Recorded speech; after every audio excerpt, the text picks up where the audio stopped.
কালী পুজোর আগাম শুভেচ্ছা দিয়ে আজকের আমি আমার ব্লগটি শুরু করতে চলেছি। আশা করি আপনারা সকলে ভালো আছেন, আমিও অনেক ভালো আছি। তো বেশ কয়েকদিন ধরে আমার ব্লগ আপডেট দিতে পারিনি, একটু ব্যস্ত ছিলাম। তার কারণে কালী পুজোর আগের দিন বাড়িতে অনেক ব্যস্ততার মধ্যে থাকতে হয়। তার কারণ হচ্ছে কিছু লাইট লাগানো, টুনি, যেহেতু টুনিটা আমি লাগাতে চাই না, যেহেতু টুনি বাল্বটা অনেকেই বলে চায়না প্রোডাক্ট, ওই জন্য আমি ইউজ করতে যাই না। তো টুনি বাল্ব লাগিয়েছি, তার সঙ্গে এবছর নতুন করে কোনো টুনি কিনিনি, আগের বছরের যে টুনিগুলো ছিল সেই টুনিগুলোই লাগিয়েছি। তার সাথে কিছু মাটির প্রদীপ নিয়ে এসেছি, মাটির প্রদীপ জ্বালাবো, এবং তার সঙ্গে কিছু মোমবাতিও নিয়ে এসেছি। তার কারণ হচ্ছে এবার মোমবাতিটা আমি নিয়ে আগে চলে এসেছি, কারণ আমি আগের দিন কালী পুজোর আগের দিন কিছু বাজি কিনতে চাই, তার সঙ্গে মোমবাতি কিনে এনে একসঙ্গে সেগুলোকে আমি রোদে দিই। তো আজকের ব্লগ খুব সাধারণ, কালী পুজোর আগের দিন বাড়িতে কীরকম প্রস্তুতি, তার সাথে সাথে কি টুনি বাল্ব আমি লাগিয়েছি, তার সাথে আপনাদের দেখাবো আমার মাটির প্রদীপ। আগে বেশি কথা না বলে আমার মাটির প্রদীপগুলো আপনাদের দেখিয়ে দিই। তাড়াতাড়ি একটা ভালো খাবারের রেসিপি নিয়ে আপনাদের সঙ্গে সে ব্লগটা করব। আমাকে কেউ পার্সোনালি বলেছে ছোলার শাকের যে ব্লগটা আমি করেছিলাম সেটা খুব ভালো হয়েছে। তো যাই হোক, খুব ভালো লাগছে আমারও। অনেকে পার্সোনালি বলেছে, আমি বলেছি কমেন্টে জানাতে। কমেন্টে হলে কি হয়, কমেন্টটা সবাই দেখতে পায়। তো আমি যেসব টুনিগুলো লাগিয়েছি সেই সব টুনিগুলো আপনাদের একবারে ছোট্ট করে দেখিয়ে দিই।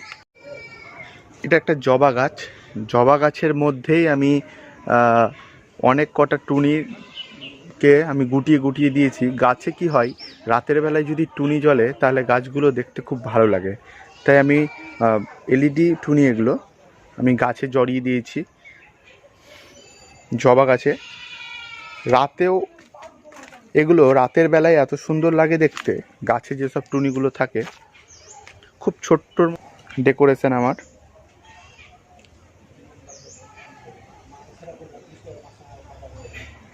এটা হচ্ছে আপেলের গাছ, আপেলের গাছেও আমি জড়িয়েছি টুনি।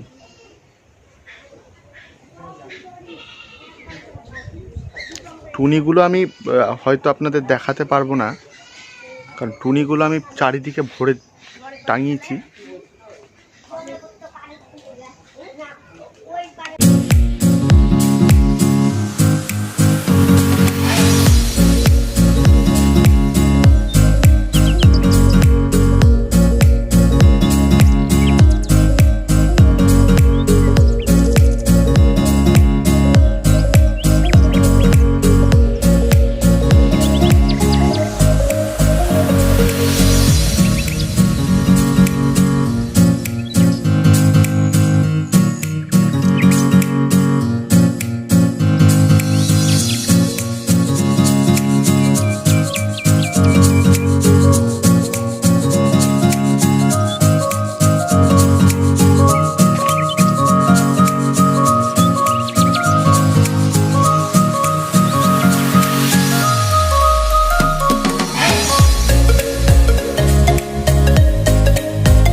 দুই বন্ধু বেরিয়ে পড়লাম একটু ঘুরে আসি। কালী পুজোর আগের দিন আমার বাড়িতে সব প্রস্তুতি সেগুলো আপনাদের দেখালাম। তো যাও যাক, সামনের দিকে ওর একটু কাজ আছে, তাই ওর সঙ্গে এলাম।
পুজোর আগের দিন শুধু বাড়িরই কাজ থাকে, বাইরেরও কাজ থাকলে সেই দিন করা যায় না, কারণ বাড়ির কাজটা সেদিন বেশি প্রাধান্য দেওয়া হয়।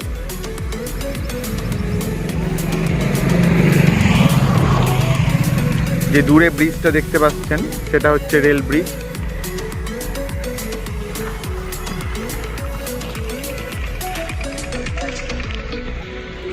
এটা একটা নদী, ফল্গু নদী।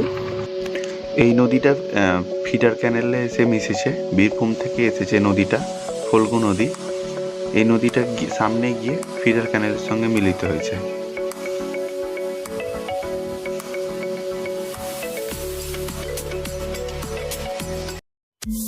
এই হচ্ছে আমাদের ডেকোরেশন।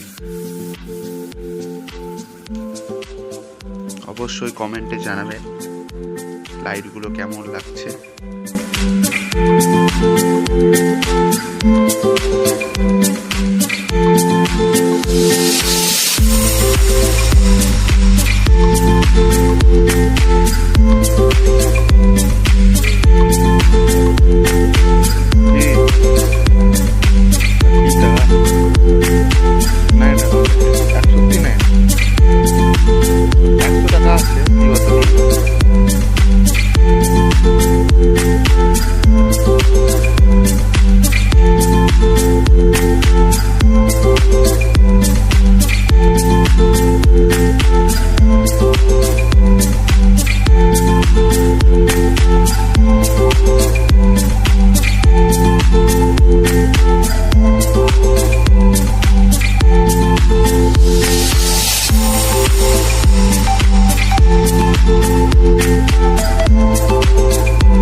তো ভিডিওটা কেমন হয়েছে অবশ্যই আমাকে কমেন্টে নিচে লিখে জানান, এবং তার সাথে সাথে যারা নতুন তারা অবশ্যই আমার চ্যানেলটিকে সাবস্ক্রাইব করে দিন এবং একটি করে লাইক করে দিন।